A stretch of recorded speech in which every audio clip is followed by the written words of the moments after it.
Hello and welcome back to the another episode of Daily Quiz for IAS Prelims 2025. It is 12th August today and we are going to discuss 10 questions in this session. If you are following my channel, you would definitely know that every day we upload two videos on this YouTube channel. The first one, in the morning session, we discuss the daily current affairs. We discuss the most important articles which are relevant for your exam. We break them into the simplest language so that it would be easy for you guys to get the concept behind those articles and get the information from them. You know, and in the evening session we upload this daily quiz video. In this video we discuss the questions which with respect to the current affairs. The idea behind is that it will give you the brief idea how the questions could come from the current affairs and also help you revise your current affairs. And also in this session we discuss few questions from the previous year question book so that you will get the absolute idea how the questions do come in the exam and what can be the methods by which we can solve them and get the information from those questions. Every day we upload these two videos on this YouTube channel. So before we start our discussion, I would like to request you guys, please do subscribe the channel and share it with your friends so that they may also get benefited from this initiative. And also when you subscribe, it gives us the energy, it motivates us to work more hard on this initiative and provide you the best information possible. And one more thing, this is kind of advice to you guys. If I was at your place, what I would do every day, I will open my notebook and start writing these questions, or take the screenshot of these questions, I will pile these questions up. I will form a question book, for my next prelims. When my exams would be near, I would start revising these questions. How it will help me? It will help me in first in revising my current affairs, and also it will be a form of a question book, question what we call it, question bank. Yeah, it will be in the form of question bank, and it will help me like the mocks help you. So my request to you guys is, please do write these questions or take the screenshot of these questions. It will definitely help you when your exams would be near. So without any delay, let's look at the questions which we have to discuss today. The first one, it is about I had changed the pattern today. Let's see, in this pattern, assertion and reason based pattern is today. So let's see what the question says. Here the assertion is the widespread use of air conditioning units contribute to the urban heat island effect. Why we had taken this question, we discussed the more in our daily news analysis. There was an article, it was about the more use of air conditioners because of the global warming. So with respect to that, I had formed a question here. The question's assertion is the widespread use of air conditioning units contributes to the urban heat island effect, and reason: air conditioning units expel heat into the environment, which increases the ambient temperature in urban areas. So what do you think, what would be the correct option? Is both assertion and reason are correct, and the reason is the correct explanation for the assertion? Is second option correct, third option, or fourth option? To me, it is the option one which is the correct option, because both assertion and reason are correct, and the reason is the correct explanation for this assertion. So for the question number one, option A is the correct option. Now forward to the another question. It is also assertion and reason based. Here the assertion is the excessive use of chemical fertilizers in India has led to a decline in soil fertility over the past few decades. We discussed it with respect to the nitrogen efficiency. We discussed, there was an article in which there was a research done on the variety of different rice crops having different capability of absorbing the nitrogen. So with respect to that, with respect to the chemical fertilizers used in India, I had formed this question. The assertion here is the excessive use of chemical fertilizers in India has led to a decline in soil fertility over the past few decades. 100% correct. Nothing wrong with the statement. And what is the reason given here? The chemical fertilizers can disrupt the natural soil ecosystem by altering the soil pH. 100% correct. And reducing the microbial diversity necessary for maintaining soil health. 100% correct. So for the question number 2 also, the correct option would be both assertion and reason are correct, and the reason is the correct explanation for the assertion. So for the question number 2, the correct option is option 1. Now moving to the question number 3, it talks about the headline inflation. We discussed about it. We discussed the viewpoints of the RBI governor with respect to the headline inflation, as it was said that India should move away from the food and fuel inflation, headline inflation, as it contains inflation of food and fuel. So we should go for more, food and fuel, they are very much volatile, their prices are very much volatile. We should go for more fixed way of finding the inflation, so we should target that stuff. So with respect to this, I had formed a question on headline inflation. Here the question says headline inflation is typically characterized by, what are the statements? Let us see. The inclusion of only food and energy prices to reflect the overall cost of living. Here it is very extreme option. I had already told you, whenever you see the extreme options, you can easily mark them incorrect. So the first option is totally incorrect.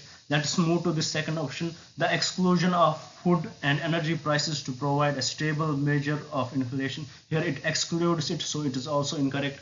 Option number 3, the inclusion of all items in the consumer price index, including both volatile and stable components. It is definitely correct option.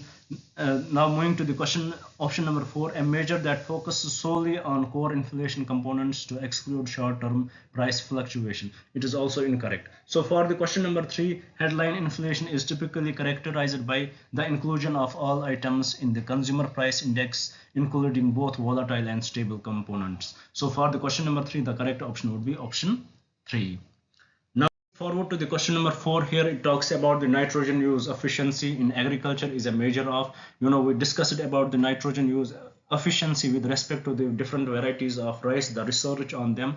So let's see what the nitrogen use efficiency is. Option A, the amount of nitrogen fertilizer applied to crops related to the amount of nitrogen present in the soil. It is a totally incorrect definition.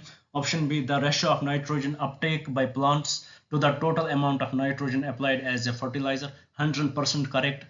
Let's look at the option C, the effectiveness of nitrogen fixing plants in reducing the need for synthetic fertilizer. Incorrect. Option 4, the percentage of nitrogen lost to the environment through leaching and volatilization compared to the total nitrogen applied. It is also incorrect. So for the question number 4, nitrogen use efficiency in agriculture is a measure of the effectiveness of nitrogen fixing plants, the ratio of nitrogen uptake by plants to the total amount of nitrogen applied as fertilizers. So for the question number 4, the correct option would be option 2. Now moving to the question number 5, this is the last question with respect to the current affairs.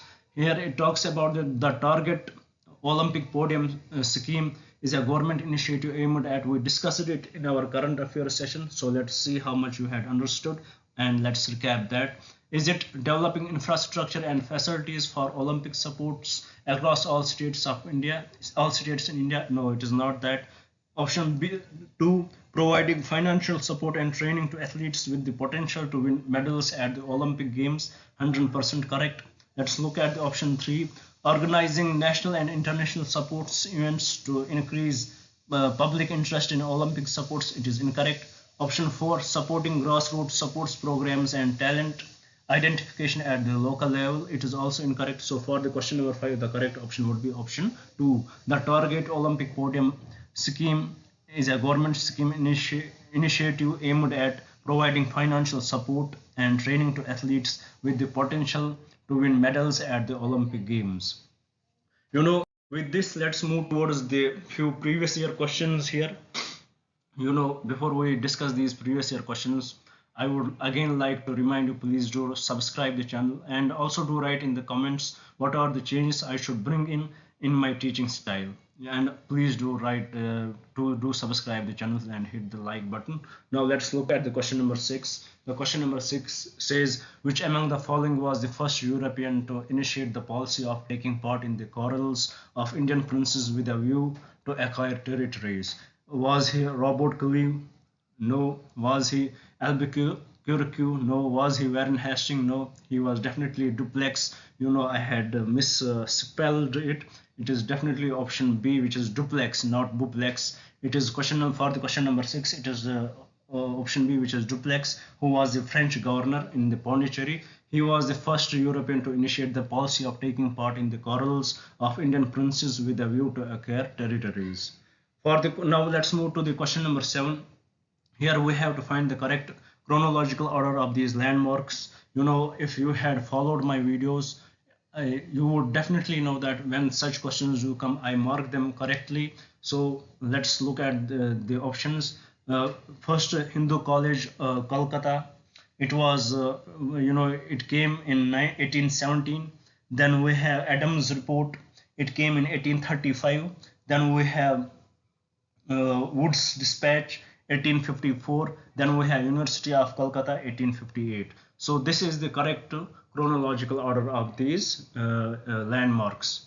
Now coming to the question number 8, it talks about who among the following is an important historical novel written during the later half of the 19th century. Was it Rastagoftar? Was it Durgesh Nandini? Was it Maratha, or was it Nibandhamala? It was definitely option B, which is Durgesh Nandini. It was written by Bankim Chandra Chatterjee in Bangla. So for the question number 8, the correct option would be option B.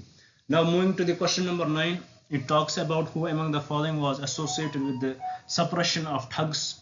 Was it General Henry Prendergast? Was he Captain Salim? Was it Alexander Borges? Or was it Captain Robert Pemberton? He was definitely option B, which is Captain Salim. So for the question number 9, the correct option would be option B. Now moving to the last question of today's discussion, it is also based on the chronological sequence of the following landmarks, or the events. Here as I already said, such questions I form them in the chronological order to avoid confusion. Here the first is Macaulay's Minute on Education. Macaulay's Minute on Education, 1835. Then we have Wood's Education Dispatch. We saw it in 1854. Then we have the Indian Education, which is Hunter Commission. It is 1882 or 83. Then we have the Sergeant Education Report. It is 1944. So this is the correct chronological sequence of the following events. So for the question number 10, this is the correct chronological sequence. With this, we complete today's discussion. I hope you would like the video. I hope you would share it with your friends, and also you would subscribe. Thank you for staying with me. Thank you very much. And please do write in the comments what are the changes I should bring in my teaching style, if any needed. Thank you for staying with me.